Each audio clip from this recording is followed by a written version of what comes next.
Jadi memang hilirisasi atau industri kan.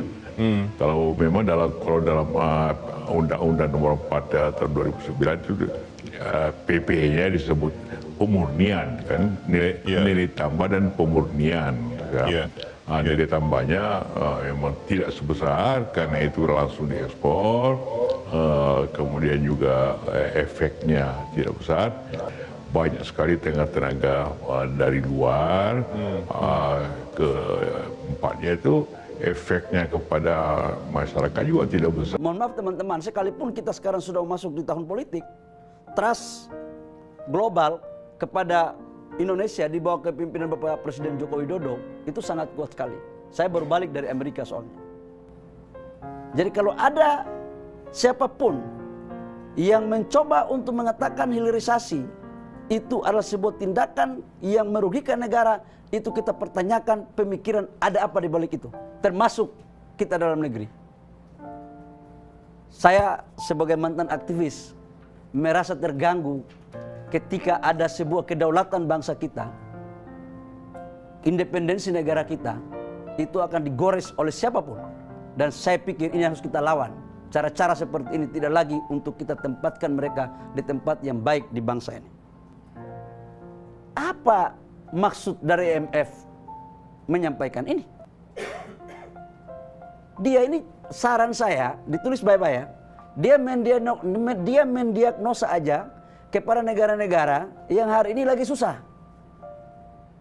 Ya, dia nggak usahlah campur-campur ngurus Indonesia. Indonesia ini dia mengakui bahwa pertumbuhan ekonomi udah baik. Dia mengakui neraca perdagangan kita udah baik. Kenapa dia mau bilang ini standar ganda nih? Menurut saya ada apa di balik ini? Jadi menurut saya apa yang dilakukan oleh pemerintah kita sekarang itu sudah dalam jalan yang benar.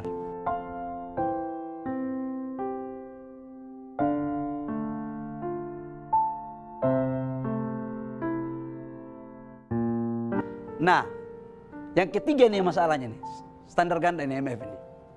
Yang ketiga, IMF mendukung tujuan hilirisasi untuk mendorong transformasi struktural dan penciptaan nilai tambah serta lapangan kerja.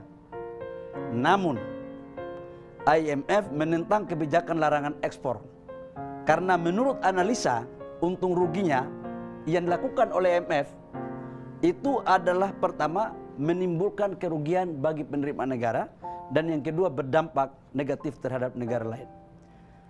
Saya ingin menjelaskan satu persatu terhadap sanggahan dari pemikiran IMF ini, bahwa pemikiran dia ini keliru besar.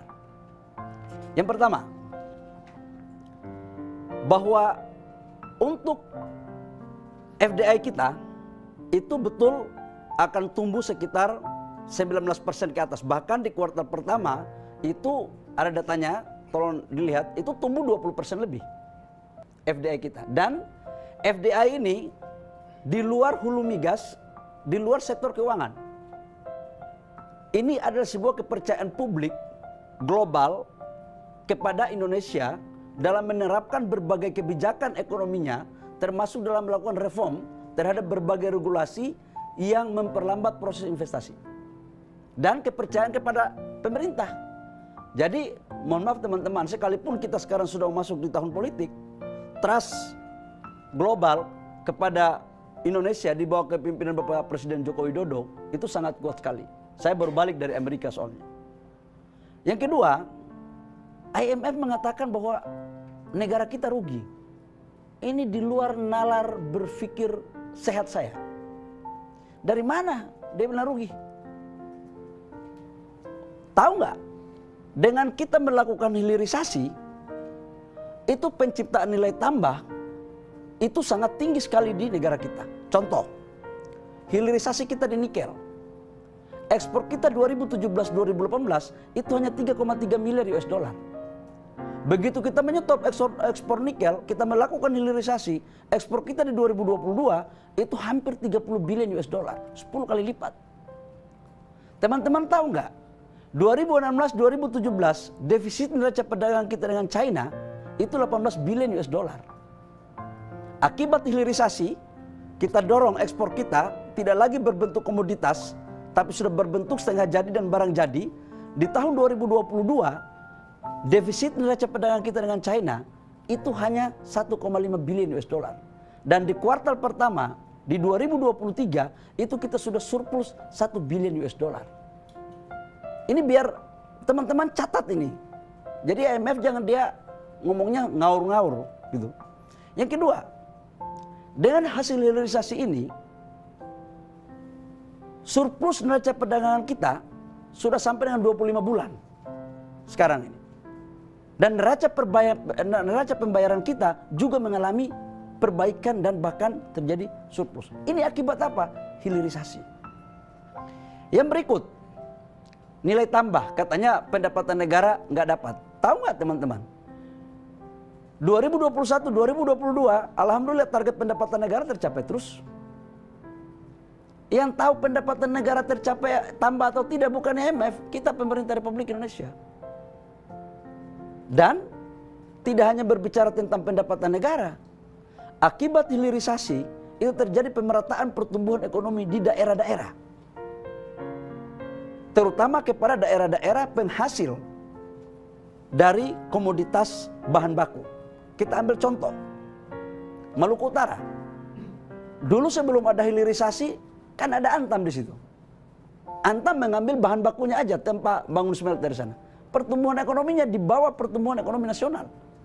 Sekarang pertumbuhan ekonomi Maluku Utara di atas pertumbuhan ekonomi nasional. 19%, bahkan dalam tahun kemarin sampai dengan 27%. Lapangan pekerjaan tercipta. Di Sulawesi Tengah, di Sulawesi Tenggara, pertumbuhan ekonominya semua di atas pertumbuhan ekonomi nasional. 8%, 9%. Jadi sangatlah tidak rasional, bahkan saya mempertanyakan data IMF ini untuk kemudian mengatakan bahwa mengurangi pendapatan negara. Dalam konteks pajak ekspor komoditas iya. Tetapi yang harus kita lihat adalah komoditas kita ketika kita membangun hilirisasi itu akan menghasilkan pendapatan PPh badan, PPN, kemudian PPh pasal 21 dari tenaga kerja.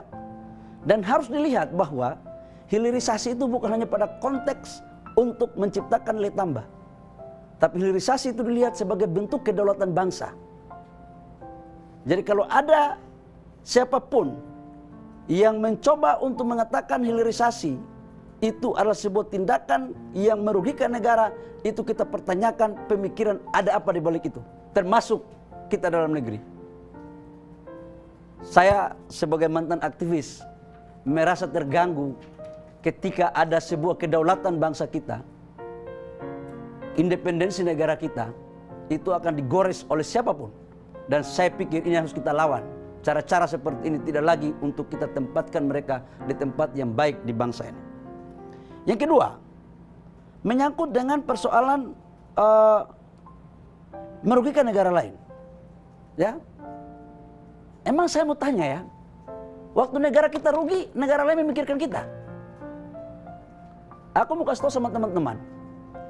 Kita pernah punya sejarah panjang ya tentang IMF. Tahun 98 ketika terjadi krisis ekonomi, yang merekomendasikan resep untuk ekonomi kita kembali adalah IMF. Dia merekomendasikan pertama, industri-industri kita ditutup. Contoh, Dirgantara. Bansos-bansos ditutup. Akhirnya daya beli masyarakat lemah. Disitulah cikal bakal terjadi deindustrialisasi.